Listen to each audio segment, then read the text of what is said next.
If you're a regular viewer of this channel, have ever watched a North Korean movie, or perhaps even just seen clips of military parades or the news, you might have spotted this logo in the top left-hand corner of your screen.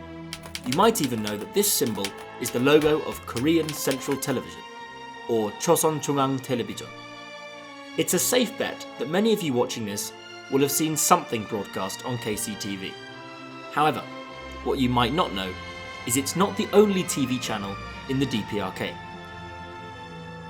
Although KCTV is home to movies, the news, documentaries, cartoons, and all manner of general television, there are in fact 3 other channels broadcast from Pyongyang. Korean Central TV was the first, but times have changed since then.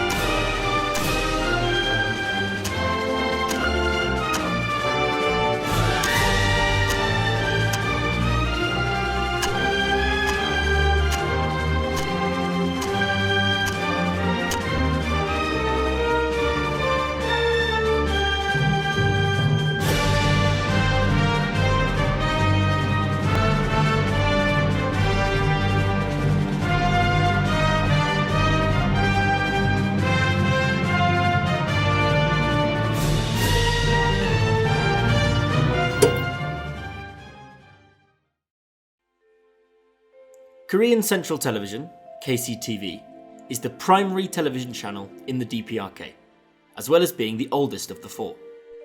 Testing and development took place during the 1950s and early 60s, until the launch of public broadcasting on the 3rd of March 1963.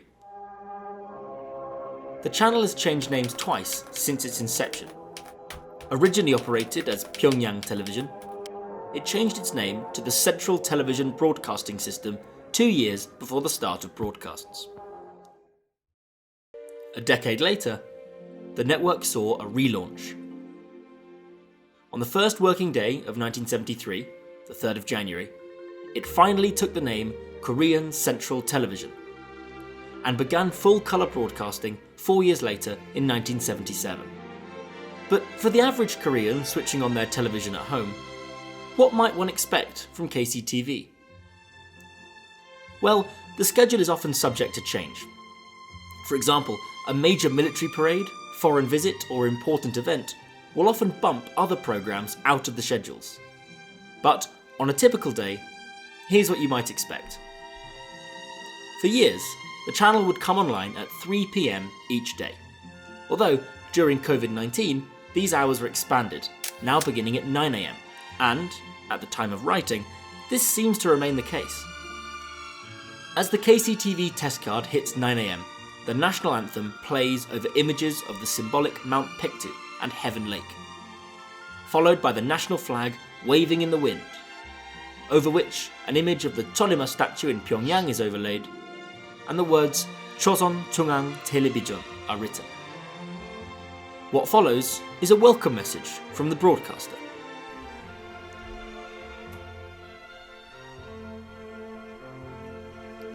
오늘은 1월 19일 수요일, 음력으로 소달 열일입니다.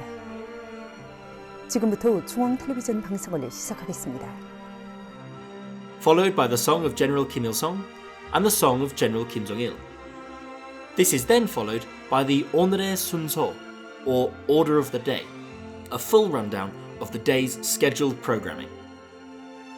Throughout the day, a mixture of programs are broadcast. Often these will include documentaries about Korean history, special programs spotlighting different aspects of modern Korean society, Korean movies and children's programs. The news is broadcast at 5 PM and 8 PM. This program, titled 보도, includes the headlines, 국가우표 발행국에서 지구 관측 위성 광룡성 4호의 성과적 발사와 관련한 우표, a review of the day's newspapers,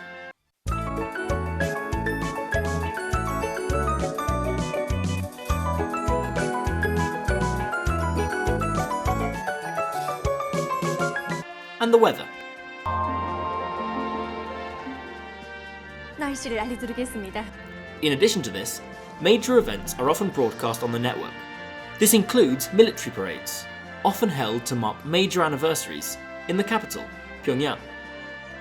These have been broadcast live in the past, although in recent years they've been recorded, edited and broadcast the following day, overriding the typical schedule.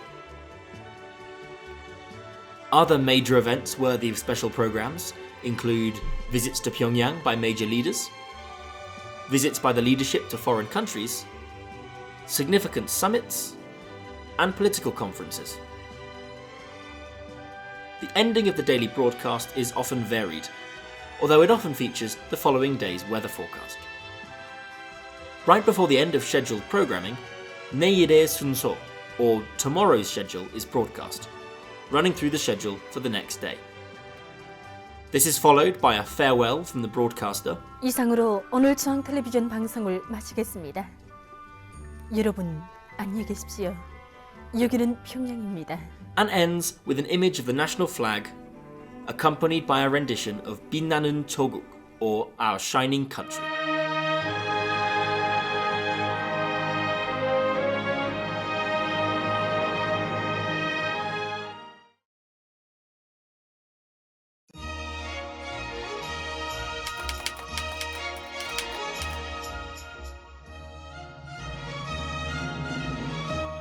In December 1983, Mansudae Television launched in the DPRK, broadcasting only on weekends and specialising in entertainment programming.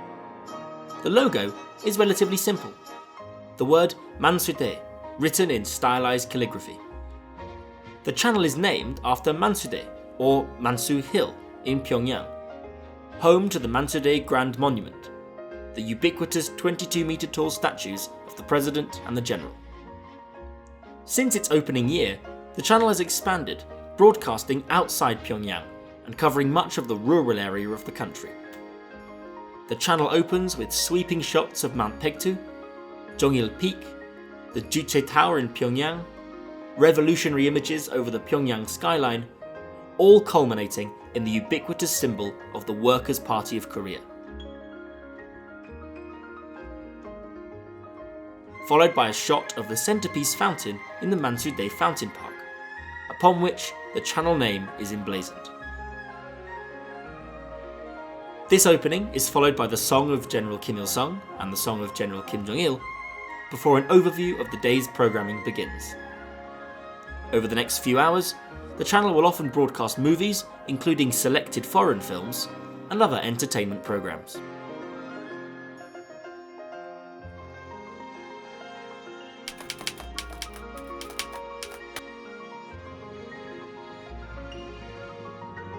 Ryongnamsan TV is an educational television channel which broadcasts programs focusing on a variety of subjects targeting university students.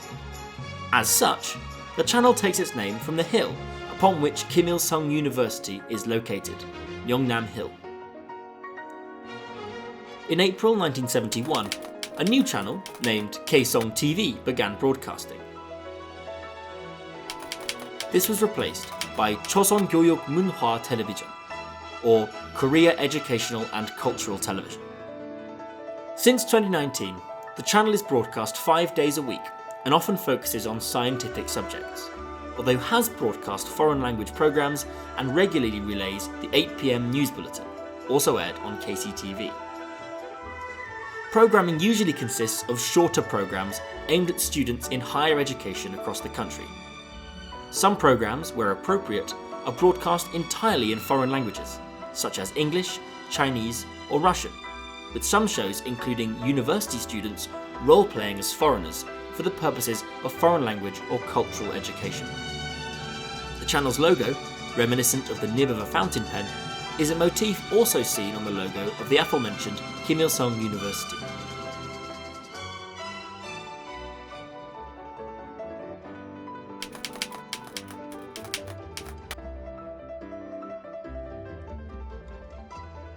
체육 Television, or Sports Television, broadcasts from 6 p.m. to 10 p.m. on weekends and focuses entirely on sports programming, from football matches to taekwondo competitions. The channel also includes a broadcast of the news and weather from KCTV at 8 p.m. In 2010, when the DPRK national team qualified to compete in the South Africa World Cup, matches were broadcast on Sports TV. Every channel is originally broadcast from the Pyongyang TV Tower, a mammoth 150-metre tall concrete tower in the heart of Pyongyang's Moranbong district. The tower was constructed in 1967 to improve the broadcasting radius of TV channels, as well as radio, which is also broadcast from the tower.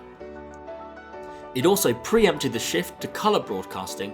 At 150 metres, the tower is similar in height to other notable buildings, such as the Koryo Hotel, but its low-lying surroundings means it's one of the most distinctive and noticeable buildings in the nation's capital. Around 2015 to 2016, the Manbang set-top box was first released, allowing Koreans to live-stream shows on demand, access live broadcasts from KCTV, Mansudae TV, Ryongnamsan TV and Sports TV, as well as potentially allowing for further reach into those areas of rural Korea where analogue signals are less receivable. Reports on KCTV have covered regions in the far northeast, where locals have used Manbang, connected to the intranet, to access training programs for workers which had not previously been easily accessible. Along with work education services in the 4 main TV channels, it's also possible to read the headlines, such as from the Nodong Shinmun newspaper. Tune into Voice of Korea and other live radio broadcasts, and, as previously mentioned, watch shows on demand, such as artistic performances, movies and TV shows, cartoons, documentaries, or other programs broadcast on TV.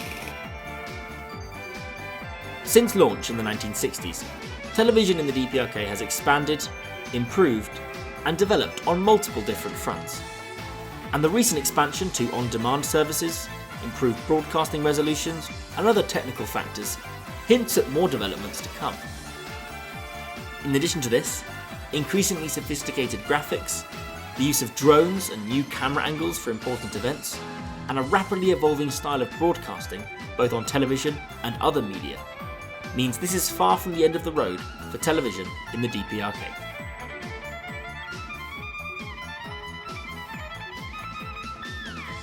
If you're interested in supporting projects I've been working on, check out Absolute Nomads, a travel company I've been working with over the last year on various international tours, including some upcoming DPRK ideas for the future. Thanks for watching, and I'll leave you the same way that KCTV leaves its viewers.